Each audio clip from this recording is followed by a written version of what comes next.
A very warm good afternoon to all of you. Dear students, as you all know that we have studied about dihybrid cross. What do you understand by the term dihybrid? In this, Mendel took two characters. Which two characters he took from the Pisum sativum? He took shape of the seed and color of the seed. He took one parent, which have round shape and yellow color, whereas another parent with wrinkled shape and green color. After that, he took out their gametes and allow it to fertilize. Then in F1 generation, what was the result? The result was that all were round and yellow color seed. This made Mendel surprised that how it is possible if he took one of the parent as wrinkled and green color, then why that is not present in the F1 generation? This made him to perform the experiment again. Then what he did? He did selfing. He allowed the member of the same generation to undergo self-pollination. And then again he took out the gametes in this way.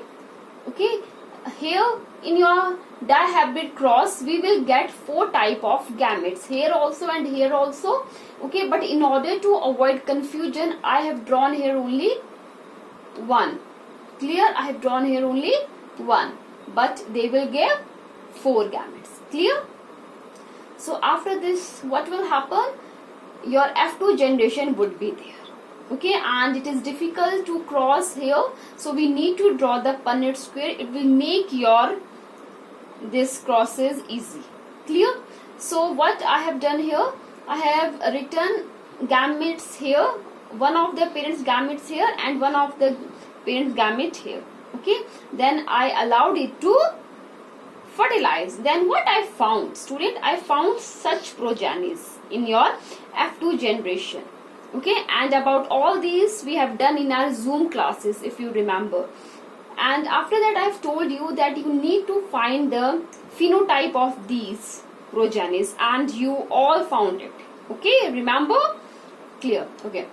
So you all found that, ma'am, there were 9 round and yellow seed, 3 round and green seed, 3 wrinkled and yellow seed, whereas 1 wrinkled and green seed. It was very easy for you to find it by looking for the first alphabet. That is capital R, capital Y, so round and yellow. But if it is capital R and small y, then it is round and green. But if it is small r and small y, then it means wrinkled and green. And in that way you found out the phenotypic ratio. Now student, what about your genotypic ratio? Here you need to find that what are your homozygous round and yellow, heterozygous round and yellow. So it makes the concept little complicated, but you need not to worry about it, because we have one formula to drive the genotypic ratio of your dihybrid cross, and sometime trihybrid cross also. Clear? So here, see student, your monohybrid cross is there. I have told you about this, and there we find out that your phenotypic ratio of F2 generation was 3:1, in which your 3 were tall and 1 was dwarf. Whereas your genotypic ratio of F2 generation of monohybrid cross was 1:2:1, where 1 is your homozygous tall, 2 were heterozygous tall, and 1 was homozygous dwarf. I am sure that you know about this thing. Clear? Now in order to find the phenotypic ratio, what would be the formula? Student, you just need to write this number and you write here whole square n. As I have written here, where n denote the number of traits we have taken, or number of character we have taken. So when it comes to your monohybrid cross, then I will write here raised to power 1. So what would be the answer? 3:1. So student, now you need to answer me that when it comes to your dihybrid cross, okay, I need to rub it now, okay. Now you need to answer me that if I want to find the dihybrid cross, what I need to write? Okay, I need to write 3:1 raised to power 2. Okay, because in formula it was n, and your n denote the number of character, and in case of your dihybrid there were 2 characters. Clear? So here what it would be? 3:1 into 3:1. Clear? So you need to multiply it.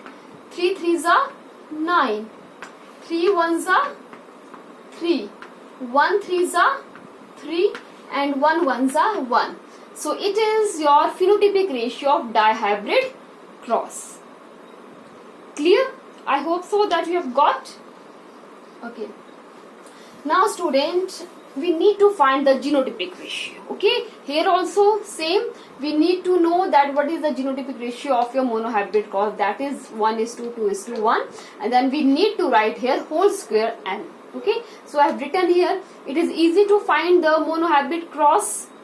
You know, a genotypic ratio of monohybrid cross. Why? Because it is only raised to power 1, so it would be same 1:2:1. But what happened when we need to find the genotypic ratio of dihybrid cross? See student, same it is, okay. 1:2:1 raised to power n, and here is your 2. So what we need to write? 1:2:1 multiply by 1:2:1. Now you need to multiply, okay. 1:1 1, 1:2 2, 1:1 1. Similarly 2:1 1. 2 2s are 4, and 2 1s are 2. Then this one 1 1s are 1, 1 2s are 2, and 1 1s are 1.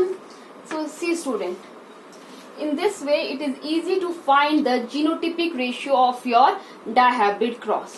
Okay, so the answer of your genotypic ratio of your dihybrid cross is 1:2:1 2:4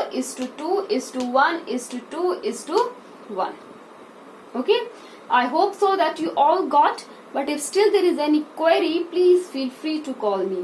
Thank you and have a wonderful day ahead.